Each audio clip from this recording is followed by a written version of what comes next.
¿Qué tal amigos? ¿Cómo están ustedes? Espero que estén excelente el día de hoy. Les traigo más información importante de la contundente victoria que ha tenido Donald Trump en el estado de Iowa, señores. China ha respondido ante esta noticia impresionante. China sobre Iowa. El mundo debería prepararse para el regreso de Donald Trump. Sí, señores, esto lo ha dicho el gobierno de Xi Jinping. El periódico estatal chino Global Times instó al mundo el lunes, poco antes del comienzo de las primarias de Iowa, a prepararse ante la posibilidad de que Trump sea reelegido como presidente. Donald Trump, que fue presidente en 2016 al 2020 y mantuvo una agresiva política exterior anticomunista, ganó decisivamente los caucus de Iowa horas después por el mayor margen en la historia de la contienda republicana, como candidato que se enfrenta al actual presidente izquierdista Joe Biden. Donald Trump ha priorizado desafiar los esfuerzos del espionaje del Partido Comunista Chino en Estados Unidos y buscar reparación por el papel del partido a la pandemia de la coronita.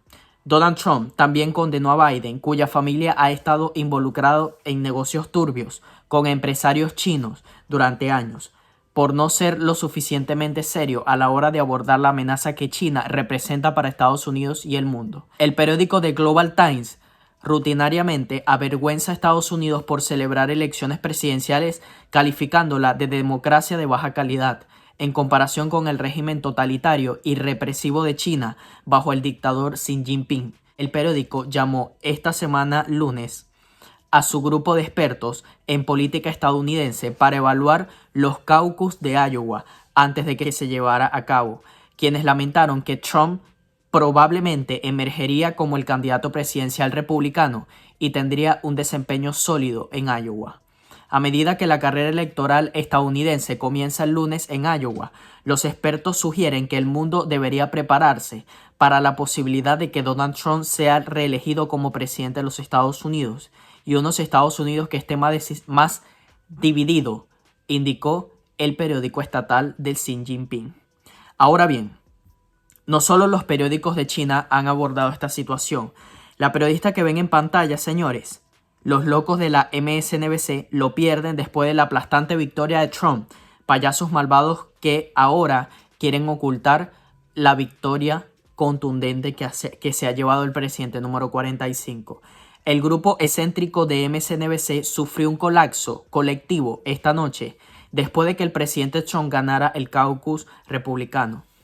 Los demócratas no celebraron un caucus este año en Iowa porque realmente no les importa y piensan que los habitantes de Iowa son demasiado blancos y por lo tanto son malos. El equipo de MSNBC, dirigido por Rachel Maddow, periodista que ven en pantalla, teme el fascismo en Estados Unidos nuevamente. Todo esto mientras intentan encarcelar al presidente Donald Trump por 700 años. La periodista dijo lo siguiente: "Sí nos preocupa el aumento del autoritarismo en este país, nos preocupa el posible aumento del fascismo en este país, si nos preocupa que nuestra democracia caiga en manos de una forma de gobierno autoritaria y potencialmente fascista. El líder que intenta hacerlo es parte de esta ecuación, pero la gente que quiere que eso sea correcto es una parte mucho más importante de esta ecuación. Y el electorado americano se compone de dos partidos principales. Uno de esos partidos lleva mucho tiempo coqueteando con el extremismo de ultraderecha. Los han incorporado de una manera que nunca antes habían sido centrales en la política electoral republicana. Y lo sé, porque he estado estudiando esto. Pero una vez que has radicado un partido importante, esas son las preferencias de las personas que se adhieren a tu partido. Los líderes intercambiables. Y así, a veces lo llamamos trumpismo. El movimiento MAGA es probablemente una mejor manera de hacerlo, pero hay un movimiento autoritario dentro de la política republicana que no está siendo engañado por Donald Trump". Esto fue lo que dijo, señores, la periodista en un en vivo del periódico, donde dice que puede llegar un autoritarismo para la nación. Esta periodista, Rachel Maddow, admite al aire que ha decidido censurar el discurso de victoria del principal candidato republicano y decidirá que quiere que el público lo sepa más tarde. Pero eso nadie confía en los medios, donde este periódico, señores, decidió censurar el discurso de Donald Trump ante la victoria contundente del presidente número 45. ¿Por qué, señores? Porque es un medio de tendencia izquierdista financiado por políticos de tendencia izquierdista y siguen órdenes de esos políticos.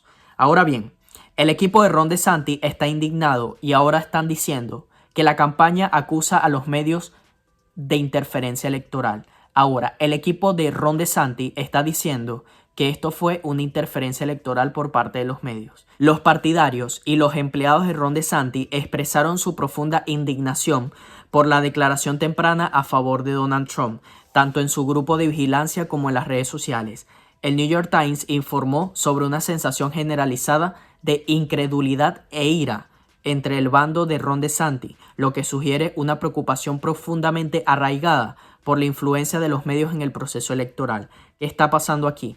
El equipo de Ron DeSantis está acusando a los medios de comunicación por adelantarse ante los resultados de las elecciones en el caucus de Iowa, donde los medios estaban diciendo que Donald Trump es el posible candidato que gane.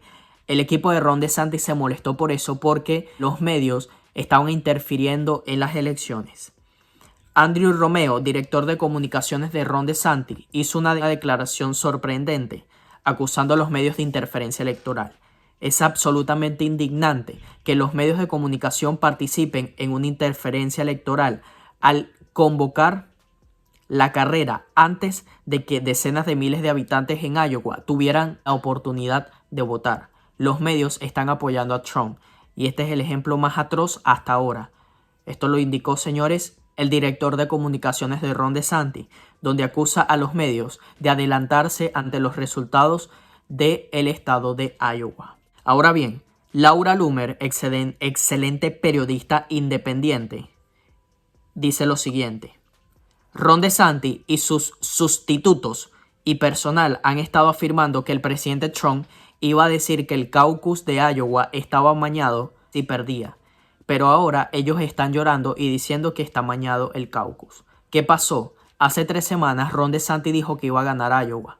El equipo de Ron DeSantis hazme un favor a todos y abandona y respalda al presidente Donald Trump.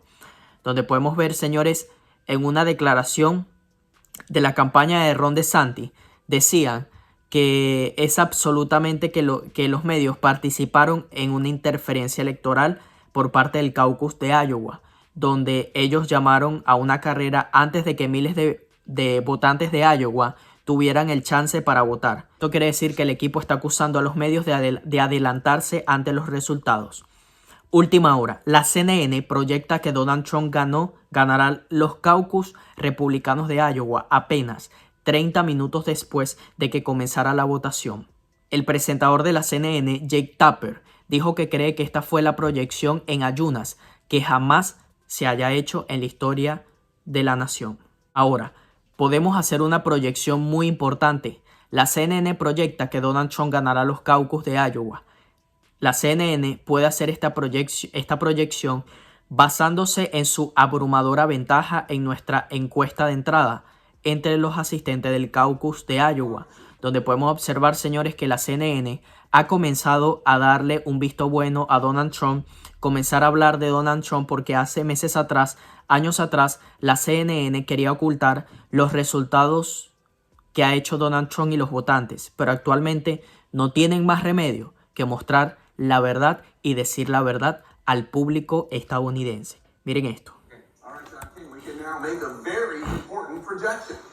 Ok, Jake Tapper, 30 minutos después de que comenzó la votación, le dice, vamos a hacer una predicción.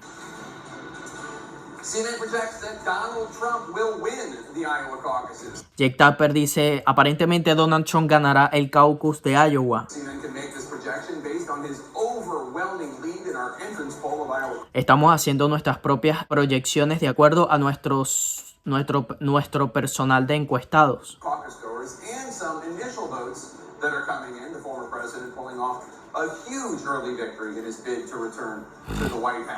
Sí, señores, esto es lo que está sucediendo y esto lo indicó el periodista Jake Tapper.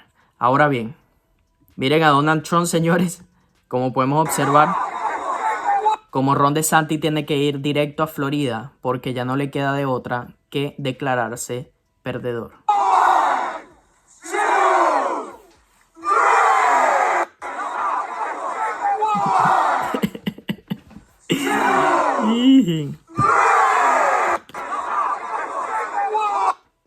Tucker Carlson reacciona ante la enorme victoria del presidente Trump en Iowa anoche.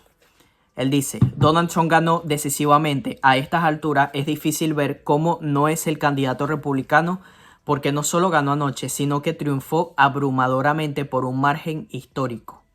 Anoche no estuvo cerca, fue una explosión impactante del apoyo que recibió Donald Trump en las urnas.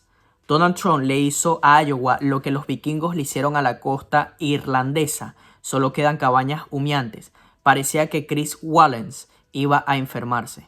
Miren esto. Donald Trump won 51% of the vote. Governor Ron DeSantis of Florida got 21%. Nikki Haley got 19%. In other words, Donald Trump won decisively. At this point, it's hard to see how he's not the Republican nominee, because he didn't just win last night. He triumphed overwhelmingly by a historic margin. Trump won the Iowa caucuses by about 30 points. That's more than double the previous record. That was set in 1988 by Bob Dole.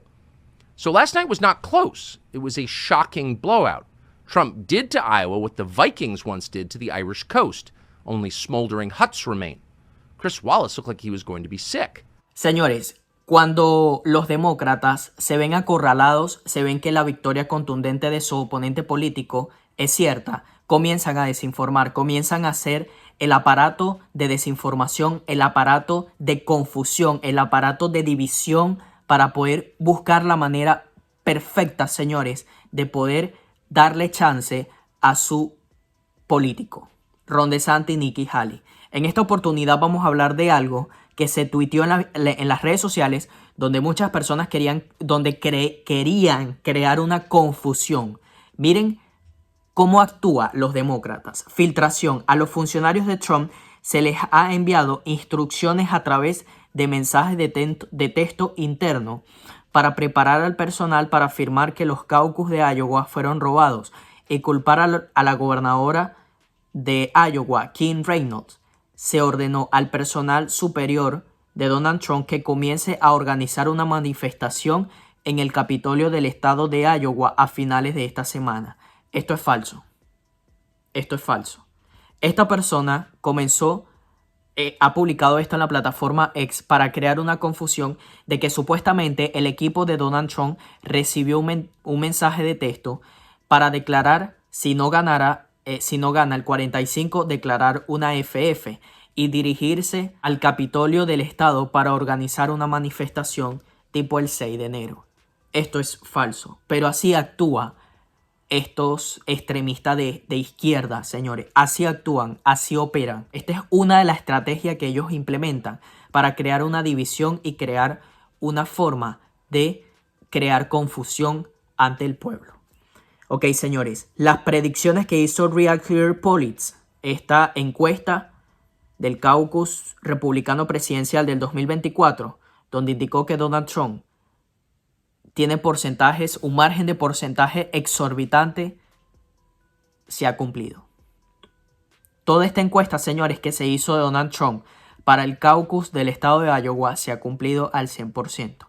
Ahora bien, si pasamos a las primarias republicanas de New Hampshire, señores, podemos observar que Donald Trump también tiene un triunfo contundente. Tiene un margen de triunfo contundente en el estado de New Hampshire.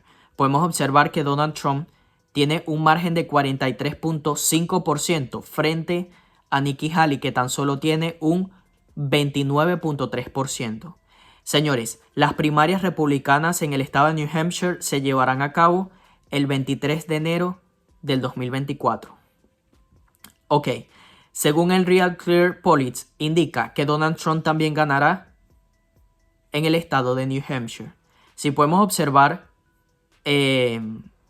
varios medios de comunicación que han recolectado información sobre este tema en específico, todos los medios indican que Donald Trump tiene muchas posibilidades también de ganar en el estado de New Hampshire.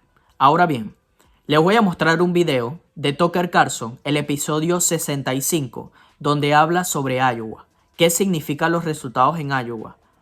Tucker Carlson habla sobre este tema muy interesante, señores, que me gusta compartirles a ustedes sobre este periodista independiente bastante seguido en las redes sociales a nivel internacional y lo que dice sobre el estado de Iowa, señores, es bastante interesante. Espero que le presten mucha atención a lo que él dice y que compartamos este video en las redes sociales, porque, señores, estamos cumpliendo el objetivo de que las personas se enteren de la verdad y aquí estamos viendo que los resultados están comenzando a llegar. Estamos en la etapa de una cosecha. Todo lo que sembramos se está cosechando.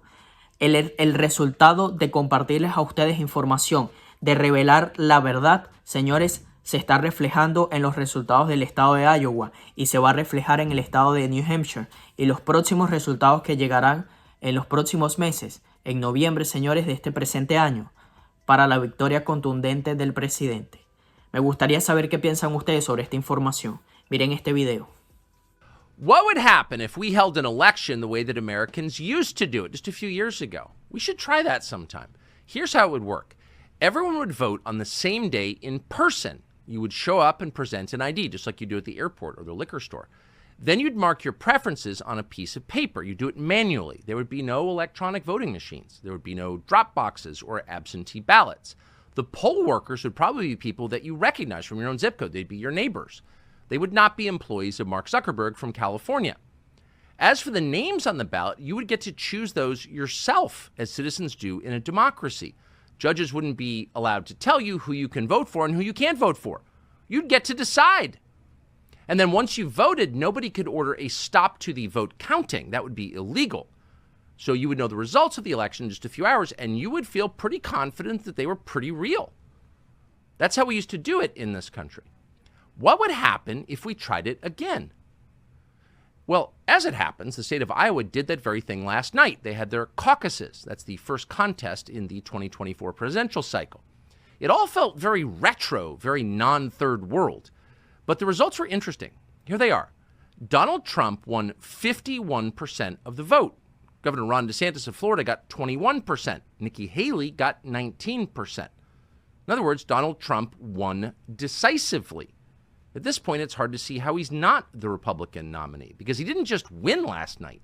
He triumphed overwhelmingly by a historic margin. Trump won the Iowa caucuses by about 30 points. That's more than double the previous record. That was set in 1988 by Bob Dole. So last night was not close. It was a shocking blowout. Trump did to Iowa what the Vikings once did to the Irish coast. Only smoldering huts remain. Chris Wallace looked like he was going to be sick. On the other channels, they cast about looking for an explanation for this unexpected calamity. Here was NBC News' quote, explanation. This is a state that is overrepresented by white Christians that are going to participate in these caucuses, yes. Especially tonight. Earlier today, reached out to Robbie Jones, from the Public Religion Research Institute, knowing that we were going to talk about Iowa. And this is a hyper-evangelical white state. I asked him, what do they get out of supporting Donald Trump? Because he keeps losing, he keeps delivering losses and losses and losses. And he said the following. They see themselves as the rightful inheritors of this country, and Trump has promised to give it back to them. All the things that we think about electability, about, what are people gaming out, or none of that matters when you believe that God has given you this country, that it is yours, and that everyone who is not a white conservative Christian is a fraudulent American. Oh, the whites. You can see Chris Hayes just repeating himself, I just want to keep my job. I just want to keep my job. But they're very upset. And at some point, it'll be interesting after all these many years to discover why a certain sort of person fears Donald Trump to the point of hysteria. There's an awful lot going on there, much more than we publicly acknowledge. But in the meantime, it is enough to know who NBC News believes is at fault for yesterday's history-altering calamity in Iowa. It was the whites, the Christian whites. You knew that. And if you're being honest, you can see why NBC is so upset. At this hour, millions of devout Christian whites are streaming illegally over our borders, toting their blonde children in their prayer books. And in the process, they're wrecking our schools and hospitals and cities and raising the cost of living and hiking the crime rate. We're watching an invasion by the Christian whites. It's scary. But it's not just NBC that feels this way. Joe Biden's entire re-election message is based on hating these dangerous Christian whites. You heard it unmistakably in his speech last week to a black church in Charleston. You should watch the whole thing online. if you'd like a preview of every Democratic presidential campaign to come for the next generation. It's the Robert Mugabe strategy. The real problem, Joe Biden explained, is the whites. They did it. Never mind that white people's life expectancy is dropping faster than any other group in America, thanks in large part to suicide, and that they will soon be a minority in the country their ancestors founded. If anything, these trends aren't accelerating fast enough, says Mugabe Biden. There are too many white people. It's their fault. So Democrats and the media have been saying species of this for years, as you know, and they say it both because apparently it works politically and because they sincerely believe it. And there's no sign they plan to stop anytime in our lifetimes. But for now, they have a more pressing problem on their hands. And that's how to stop Donald Trump and his white Christian campaign. And that's a tough one. And it's made tougher by last night's results. Thankfully, they have a plan. And the plan is Nikki Haley. Now, Haley, frankly, underperformed last night. They told us she was surging in Iowa. She was not surging. Nobody really likes her. She came in third by a thin margin. And that denies the media the chance to declare her the one true alternative to Donald Trump. But don't expect them to give up on Nikki Haley. A Nikki Haley presidency is a lot like a war with Iran. It's a terrible idea. No normal person wants it. But because a small, well-funded group of extremely enthusiastic activists are determined to have it anyway, we are perpetually on the verge of getting it. The next skirmish in this ongoing battle is going to take place a week from today in New Hampshire. And hard as it is to believe, Nikki Haley could do pretty well there. She could even win the New Hampshire primary, potentially. How's that possible, you ask? Well, it's taken a lot of coordinated effort and, above all, an awful lot of money. Judging from available disclosures, Nikki Haley's team is burning through about $3 million a week in New Hampshire. By contrast, Ron DeSantis seems to be spending zero there. Now, much of Haley's money comes not from Republicans or conservatives, but from committed Democratic partisans. Anti-civilization activist Reid Hoffman, for example, is a major Haley supporter. Reid Hoffman is the founder of LinkedIn. He's a friend of Jeffrey Epstein's. He was a visitor to Pedo Island, in fact. He's also the guy who funded E. Jean Carroll's sexual assault case against Donald Trump. Reid Hoffman is a Democratic mega donor. In 2020, he gave $1 million to David Brock's American Bridge PAC. That's a group designed to physically harass Republican candidates. Hoffman's money has also helped to prop up the authoritarian governor of California, Gavin Newsom, as well as many others on approximately the same team. So you know exactly who he is. What's interesting is this cycle, Reid Hoffman is all in on Nikki Haley. His cash is paid for one of the most shameless propaganda operations in memory. So the very same people who told you 4 years ago that Joe Biden was a jovial, moderate grandfather is trying to return America to normal. Those same people are now trying to sell Nikki Haley as a conservative woman of principle. And one of the most enthusiastic peddlers of this absurdity is the neoliberal governor of New Hampshire, Chris Sununu. He's been stumping for Nikki Haley in multiple states. Now, you may not know much about Chris Sununu. He gets relatively little attention outside of New England. His charmlessness makes him a terrible TV guest, so they don't put him on very often. But there's probably no Republican officeholder in the country who hates Republicans more than Chris Sununu does. At one point a few years ago, he complained that there were just too many whites in New Hampshire. Sununu has far more in common with Joe Biden than he does with the residents of, say, Coos County. Listen to Chris Sununu explain how Nikki Haley is the natural leader of conservative Republicans because she's got her bony finger directly on their pulse. When you put all that package together of experience, the fact that she is the wife of a combat veteran, the fact that she's a mom, the fact that she brings some humanity to a lot of these very tough issues, and most importantly, again, it's not a big government solution out of Washington that we're promised. She looks at every issue through the eyes of the voters, through the electorate. She looks at the issues through the eyes of she's channeling you. Because the thing about Nikki Haley is she's just totally real. She's America's most authentic person who somehow wound up in this phony business of politics, probably against her will. She's doing it for your sake. But Nikki Haley knows what Republican voters care about because she feels it deeply in her soul. It's reflexive. She leads from her gut. She sees the world through your eyes. Nikki Haley is not a bloodthirsty, power-mad feminist robot who takes millions in cash payoffs from the people who make weapons of mass destruction in exchange for promoting their wars. Oh, no, not at all. Nikki Haley is one of us. We can trust her. Okay, Chris Sununu, you seem like an honest guy. We believe you. But will voters in New Hampshire, Republican voters, believe Chris Sununu?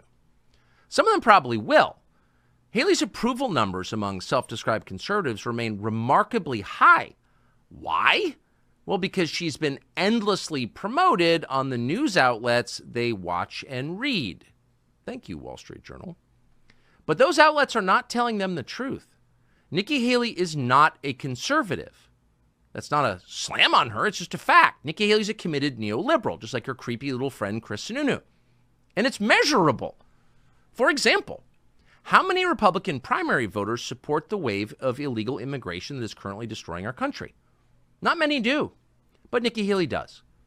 Illegal aliens are not criminals, she once explained to her friends at the Aspen Institute. We can't disrespect them. How dare you disrespect them? We should give them amnesty. Reid Hoffman agrees with that, and that may explain why he sent her so much money. Then there's the issue of BLM. Consider that. Did Republican primary voters support the rioting and looting and killing that enveloped this country after George Floyd died 3.5 years ago? They didn't seem to support it, but Nikki Haley did support it. Quote, "It's important to understand that the death of George Floyd was personal and painful for many. In order to heal, it needs to be personal and painful for everyone." Nikki Haley wrote that on Twitter as the fires were burning. Nikki Haley wanted the rest of us to suffer because some armed robber died of a drug OD after passing a counterfeit bill at a convenience store in Minneapolis. And in the end, we did suffer for it. We suffered very badly. Nothing in this country has been the same since. But Nikki Haley has never apologized for that. She meant what she said. Then you've got to wonder if normal people, if Republicans, for example, still want to spend billions more to the corrupt oligarchs in Ukraine. At one time, a lot of Republicans did want to send more money to Ukraine. But at this point, now that we have the evidence of what the results are, they probably have some reservations about that. By the time the Ukraine catastrophe reaches its depressing and inevitable conclusion, the United States, its taxpayers, will likely be on the hook for $500 billion all in. So it's fair to ask, what did they get in return for all that money? Well, we got an entire generation of dead Ukrainians. We got a completely obliterated Ukraine. And above all, we got a much weaker and much poorer America. We got pointless suffering and death and destruction. And that's all we got. But it wasn't enough death and destruction for Nikki Haley. For reasons that surely have nothing to do with her deep financial ties to the weapons industry, Nikki Haley demands that we keep the slaughter going in Ukraine and send billions more than Congress has appropriated, even if we have to cut current programs to pay for it. Nikki Haley didn't just think that or dream it, she said it out loud. So how is that the reasonable, much less conservative position on foreign policy? It's not. It's insane. Nor is establishing a vaccine registry for Americans a conservative idea. Nikki Haley tried to do that too as a member of the South Carolina legislature. And maybe most ominously, Nikki Haley buys into the anti-human, anti-science precepts behind the Green New Deal. Haley has said repeatedly that she accepts the terms of the so-called climate debate as devised by the forces currently trying to destroy the West. Haley has declared climate change a, quote, national security issue. That's a position that further politicizes the U.S. military, something we very much don't need. Haley has suggested she'd be willing to accept more waves of so-called climate refugees from the world's poorest, most backward countries. The idea there is we displace these people from their ancestral homes in Africa and the Middle East by our selfish use of air conditioning and Chevy Tahoes. Therefore, we have a moral obligation to import them here along with their extended families and immediately give them free housing and health care for generations because it's only fair. Nikki Haley accepts that idea as reasonable. Needless to say, most Republican primary voters don't think that's reasonable at all. They think it's crazy and destructive because it is. Not that they'll have a chance to complain about any of this if Nikki Haley ever became president. As she explained recently, people should not be allowed to express their opinions on the internet without first registering with the government. That's not exactly the constitutional position on free speech. That's the North Korean position on free speech. But whatever. Nikki Haley is our Margaret Thatcher. Yay, girl power. You wonder how many Republican voters could ever fall for something like that. Some of them probably will, the ones who haven't bothered to learn the details. In New Hampshire, it's not going to take a lot of those. New Hampshire has an open primary system, and that means that non-Republicans get to help choose the Republican nominee. Next week, estimates suggest that 40%, maybe more, of all primary voters in the Republican primary will not be Republicans. So who will they be? Well, they'll be liberals, like this one. Yeah, I'm still undecided on who I'm voting for. I'm a Democrat, but I think Biden's too old to be in office, and I watched the Republican debate, and I think Haley, I definitely don't agree with a lot of her platform, but I think she has a lot of momentum behind her, and I think she's much more capable than both Trump and Biden. Wow, you mentioned that you're a Democrat, said Joe Biden's a little bit too old. If it came down to Nikki Haley versus Joe Biden, which way would you lean then? I think I'm still undecided on that. I definitely agree a lot more with Biden's platform, but I think Haley's more capable of the job. That poor girl. She'll be embarrassed by that tape at some point. But she went on in that video to explain that the issues that she cares most about in the world are, quote, climate and transgenderism. So that's where she is politically. And if Nikki Haley wins the primary next week, it will be because of people like the woman you just saw. They are the real Nikki Haley voters. Now, if Nikki Haley wins or even does very well in New Hampshire, it'll be a big story, of course, and we'll hear a lot about it. But then what happens? It's a long primary process. New Hampshire is just one small, heavily wooded state out of 50. Will Republicans in other states back Nikki Haley too? Will she win a string of these? Well, they're not going to vote for her voluntarily. Haley can only become the Republican nominee if Republican primary voters have no one else to vote for. So the plan works like this. Ron DeSantis drops out after losing a few contests in a row. He simply runs out of money and has to head back to Florida. That could happen. And at that point, liberal donors swing as a block behind Nikki Haley, giving her bottomless resources. That's already happening right now. And then critically, Donald Trump goes to jail. And that could happen too, to be honest. And at that point, bam, Nikki Haley wins the Republican nomination by default. Now, it's not a foolproof plan. A lot could go wrong. But at this point, it's the only plan. It's all that Democrats have. Joe Biden is going to have a very hard time getting reelected, much less serving another term. It's impossible to imagine that. Yet the party cannot replace him because that would leave Kamala Harris, who is even more unpopular than he is. Because Harris is a member of the new master race, she cannot be booted off a presidential ticket. She must be shown maximum respect at all times, no matter what she says or does. And so that means the Democratic Party is stuck with two fatally unpopular candidates. It's their doing, of course, but it's a massive problem. They can't get out of it. So their only option at this point is to run a Republican who has the same views as Joe Biden and Kamala Harris. And that is exactly what they're doing right now, no matter what they tell you. And that candidate's name is Nikki Haley.